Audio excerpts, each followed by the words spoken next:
Hi there, let's see a quick walkthrough on how to set up Poly in your Microsoft Teams meetings. You can set up Pollys to send in a meeting in advance or during the meeting. Let's create a test meeting first. Once the meeting is set up, let's join it to set up Poly in advance. In the meeting, click on the Apps button on the top menu bar and then search for Poly.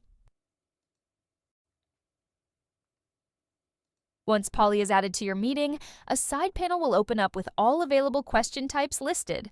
Click on any of these to start creating your Pollys. You can tweak any of these settings while creating a Poly, or even come back and edit them later. You can even use any of your personal templates or choose one from our global templates library. All the Pollys that you have created for this meeting will be queued up in the side panel.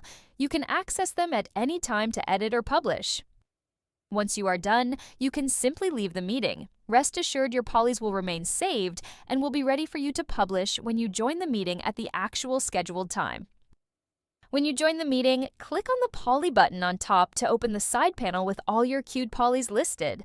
When you're ready, click on the Send button for the relevant Poly to publish it. The published Poly will open in a pop-up for all logged-in meeting participants.